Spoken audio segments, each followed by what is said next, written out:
தற்போது நியூஸ் 18 தமிழ்நாடு ஆசிரியர் கார்த்திகை செல்வன் நம்மோடு இணைப்பில் இருக்கிறார். அவரிடம் பேசலாம். திரு கார்த்திகை செல்வன், இந்த ஒரு நகர்வை நாம் எப்படி பார்க்கலாம்? இது ஒரு முக்கியமான நகர்வு தான். ஏன்னா ஒரு 3 முறை முதலமைச்சராக இருந்தவர் அதிமுகவுடைய முதலமைச்சர் அப்படிங்கிற இடத்துல இருந்து திமுக திரு மு.க. ஸ்டாலினுடைய தலைமையை ஏற்றுக்கொண்டு வருகிறார் அப்படிங்கிறது இதுல கவனம் பெறக்கூடியதாக மாறும். ஜெயலலிதா அவர்களால தேர்ந்தெடுக்கப்பட்ட ஒருத்தர், முன்னாள் முதலமைச்சர் ஜெயலலிதா அவர்கள் தான் இவரை முதலமைச்சராக கொண்டு வர்றாங்க. அந்த இடத்துல இருந்து இன்றைய நகர்வு அப்படிங்கிறது பொலிட்டிக்கலா ஒரு சிக்னிபிகண்டான ஒரு நகர்வு தான். கிட்டத்தட்ட திமுக எதிர்ப்பு அப்படிங்கிற இடத்துல இருந்து இன்றைக்கு அதே இடத்திற்கு அவர் திரு முதலமைச்சர் மு.க. ஸ்டாலினுடைய தலைமையை ஏற்றுக்கொள்கிறார் அப்படிங்கிறது கவனிக்க வேண்டிய ஒன்றாக மாறும். ரொம்ப சுருக்கமா அவரோட பேக்ரவுண்ட் நம்ம பார்த்தோம்னா அதுக்கு பிறகு அதோடைய இதெல்லாம் தெரியும். அரசியல் ரீதியா என்னெல்லாம் மாற்றங்கள் நம்ம பார்த்துட்டு இருக்கோம். கிட்டத்தட்ட ஜெயலலிதா அவர்களுடைய மறைவுக்கு பிறகு தர்ம யுத்தத்தை தொடங்கினாரு. அதுக்கு பிறகு கட்சியில இருந்து வெளியேறினாரு. இரட்டை தலைமை ஆட்சி, அதுக்கப்புறம் ஒற்றை தலைமை, இப்படி பல்வேறு அம்சங்கள் வந்த பிறகு திரு எடப்பாடி பழனிசாமி பொதுச் செயலாளராக அதிமுகவோட தேர்ந்தெடுக்கப்பட்ட பிறகு இவர் அங்கிருந்து நீக்கப்பட்ட பிறகும் இந்த நிலை தொடர்ச்சி அவர் என்ன அடுத்தடுத்த கட்டங்கள் அப்படிங்கிறதா இருந்துச்சு.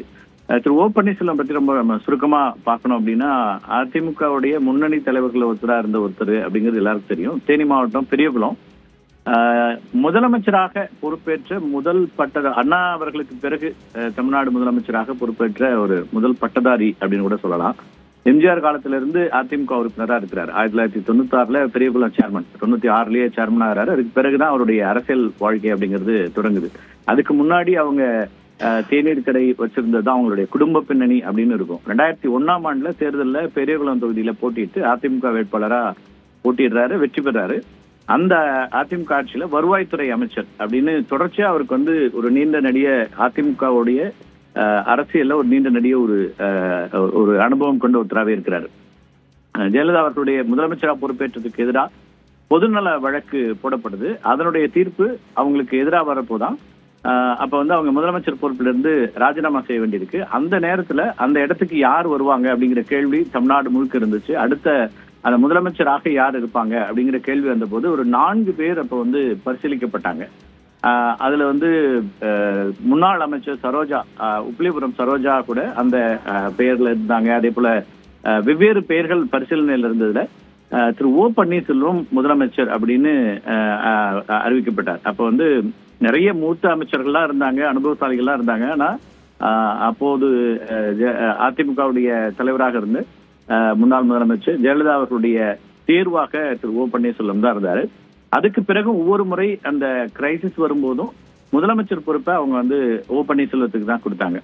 அப்ப முதல் முறை அவர் முதலமைச்சராக பொறுப்பேற்ற போது 6 மாத காலம் அந்த பொறுப்புல இருந்தாரு. சட்ட சிக்கல் எல்லாம் தீர்ந்த பிறகு ஜெயலலிதா அவர்கள் மீண்டும் அந்த பொறுப்பை ஏத்துக்கிட்டாங்க. அப்ப உடனடியா அதுக்காக தன்னுடைய பதவியை ராஜினாமா பண்ணாரு. ஜெயலலிதா அவர்கள் முதலமைச்சரான பிறகு அந்த அமைச்சரவையில அமைச்சராகவும் இருந்தாரு. அடுத்த இடம் கொடுக்கப்பட்டுச்சு. அதாவது சீனியாரிட்டி, நீங்க கேபினட் சீனியாரிட்டி வரும்போது ஜெயலலிதா அவர்களுக்கான அடுத்த இடத்துல அவர் இருக்கக்கூடிய ஒரு இடமாக மாறுச்சு. ஏன்னா நீங்க முன்னாள் முதலமைச்சர் அப்படிங்கும் போது கேபினட் சீனியாரிட்டியில ஒரு ஜெயலலிதா அவர்கள் முதலமைச்சர், அடுத்த இடத்துல இவரு அப்படிங்கிற ஒரு இடத்துக்கு வரக்கூடிய ஒரு இடத்துக்கு உயர்ந்தார் அவரு. அப்ப பொதுப்பணித்துறை உள்ளிட்ட முக்கியமான அந்த துறைகள் எல்லாமும் கொடுக்கப்பட்டுச்சு. 2006 சட்டமன்ற தேர்தலில் மீண்டும் பெரியகுளம் அந்த தொகுதியில போட்டிட்டு வெற்றி பெறாரு. அப்ப அதிமுகவுடைய சட்டமன்ற குழு தலைவராகவும் பிரதான எதிர்கட்சி தலைவராகவும் ஓ பன்னீர்செல்வம் செயல்பட்டார் அப்படிங்கிறது நம்ம இந்த இடத்துல பார்க்கணும். முதலமைச்சரா இருந்திருக்கிறாரு, எதிர்கட்சி தலைவரா சட்டமன்றத்துல பிரதான எதிர்கட்சி தலைவராகவும் செயல்பட்டு இருக்கிறாரு. ஜெயலலிதா அவர்களுடைய நம்பிக்கையை பெற்றிருக்கிறவர் ஓ பன்னீர்செல்வம் அப்படிங்கிறதும் நிர்வாக பணிகள்ல தொடங்கி கட்சிகள்ல பேச்சுவார்த்தை நடத்துறது, இந்த கூட்டணி பேச்சுவார்த்தை உள்ளிட்ட எல்லா இடங்களிலுமே அவருக்கான முக்கியமான ஒரு பங்கு இருந்துச்சுன்னே சொல்லலாம். 2011 சட்டமன்ற தேர்தலையும் ஓ பன்னீர்செல்வத்தினுடைய சொந்த தொகுதியா இருந்த பெரியகுளத்துல அது தனி தொகுதியா மாறுது. அப்ப அவர் போடிநாயக்கனூர் தொகுதிக்கு மாறுறாரு. அங்க அவர் அப்புறம் வெற்றி பெற்றுதான் நிதியமைச்சர் ஆகிறாரு. இப்ப முக்கியமான நிறைய பொறுப்புகள்லாம் வகித்த ஒரு இடத்துல இருந்துதான் இன்னைக்கு இருக்கக்கூடிய நம்ம பாக்குறோம். முதலமைச்சர் ஜெயலலிதா, அப்ப முதலமைச்சரா இருந்த ஜெயலலிதா மீதான சொத்து குவிப்பு வழக்குல பெங்களூர் நீதிமன்றம் தீர்ப்பு கொடுக்கும் போது மறுபடியும் அவங்க பதவி பறிக்கப்பட்டுச்சு. அப்போ மீண்டும் ஒரு முறை அவர் முதலமைச்சரா பொறுப்பு வகிக்கிறாரு. இப்படி தொடர்ச்சியா அவருக்கான அந்த வாய்ப்புகள் இருந்துச்சு. ஜெயலலிதா அவருடைய மரணத்துக்கு பிறகும் மீண்டும் ஓபிஎஸ் தான் முதலமைச்சர் ஆகிறாரு. அதுக்கு பிறகுதான் சசிகலா முதல்வராக விரும்பிய சூழல்ல தான் இந்த சர்ச்சையெல்லாம் வெடித்து அவர் தர்ம யுத்தம் தொடங்குறாரு. இதுக்கு பிறகு பல்வேறு சம்பவங்களை தமிழ்நாடு பார்த்துச்சு. இந்த மொத்தமாக இந்த இடத்துல இருந்துதான் பார்க்க முடியுது. சசிகலா, எடப்பாடி, டிடிவி தினகரன் இவங்க 3 பேரையும் எதிர்த்து அரசியல் நடத்தினாரு. ஆர்கே நகர் இடைத்தேர்தலில் மதுசூதன வேட்பாளரால நிறுத்தினார். இதெல்லாம் நடந்து கொண்டிருந்த சூழல் இருந்துதான் இப்படி ஒரு மாற்றங்கள் வந்தது. இரட்டை தலைமை, ஒற்றை தலைமை அப்படின்னு பல நிலைகள் இருக்கும்போது அவர் இப்போது இன்னைக்கு வந்து அதிமுகவில் இருந்து நீக்கப்பட்ட நிலையில கூட்டணியாக இணைவாரா இல்ல ஒரு அமைப்பை தொடங்குவாரா, திமுக கூட்டணியோடு இணக்கமாக இருப்பாரு அப்படின்லாம் எதிர்பார்க்கப்பட்ட சூழல். ஏற்கனவே அவர் வந்து முதலமைச்சரை பாராட்டி இந்த ஆட்சி மீண்டும் வரும்னு மக்கள் வந்து முடிவெடுத்திருக்கிறாங்க, அல்லது மக்களுடைய விருப்பம் அதுவாக இருக்கிறது அப்படின்லாம் குறிப்பிட்டதுல இருந்து அவர் வந்து ஒரு திமுகவோடு இணக்கமாக இருக்கிறார் அப்படிங்கிறத பார்க்க முடிஞ்சிச்சு. ரொம்ப முக்கியமான புள்ளி எங்க இருந்ததுன்னா, பாஜக பிரதமரை சந்திப்பதற்கு அல்லது பிரதமர் வருகையின் போது அவருக்கான அழைப்பு கொடுக்கப்படலைங்கிறதெல்லாம் தொடங்கி கொஞ்சம் அவர் வந்து அங்கிருந்தும் தள்ளி இருக்கக்கூடிய சூழலா இருந்தது. தேசிய ஜனநாயக கூட்டணியிலிருந்து வெளியேறுகிறோம்லாம் சொன்னாரு. அப்படி வெளியேறிய பிறகு அவரோடு இருந்தவர்கள்ல ஒரு சிலர் திமுகவுக்கு வந்த பிறகு இப்ப அவர் வந்து திமுக இணைஞ்சிருக்கிறாரு. திமுகவில் இணைவது அப்படிங்கிறது வந்து ரொம்ப முக்கியமான ஒரு புள்ளியாக இருக்கிறது. முதலமைச்சர் மு க ஸ்டாலினுடைய தலைமையை 3 முறை முதலமைச்சராக இருந்த அதிமுக முதலமைச்சராக இருந்த திரு ஓ பன்னீர்செல்வம் ஏற்றுக்கொள்கிறார் அப்படிங்கிறது இந்த இடத்துல ரொம்ப குறிப்பா கவனிக்கத்தக்க ஒன்றாக மாறுது. அப்ப அது திமுக இது வந்து ஒரு அவருடைய தலைமைக்கு ஒரு முக்கியமான ஒரு விஷயமாக, முதலமைச்சருடைய தலைமைக்கு ஒரு முக்கியமான விஷயமாக பார்க்கக்கூடிய ஒரு சூழலாக இருக்கும். ஆனா ஏற்கனவே அதிமுகவில் இருக்கக்கூடிய 2ஆம் கட்ட தலைவர்கள் திமுக இணைந்திருக்கிறார்கள். பலரும் இன்னைக்கு அமைச்சர்களாக கூட இருக்கிறாங்க. இந்த நகர்வுகள் இருந்து கொண்டிருக்கின்றன.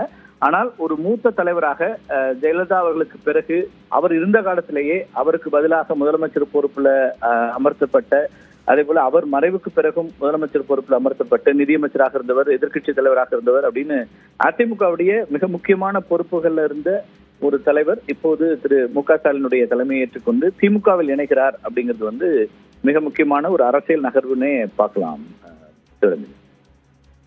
நீங்கள் குறிப்பிட்டது போல அதிமுகவின் ஒருங்கிணைப்பாளர் பதவியிலேயே இருந்த ஓ பன்னீர்செல்வம் தற்போது திமுகவில் இணைவது என்பதை நாம் பார்க்கிறோம். இந்த முக்கிய நகர்வை இது அதிமுகவில் என்ன தாக்கத்தை ஏற்படுத்தும்?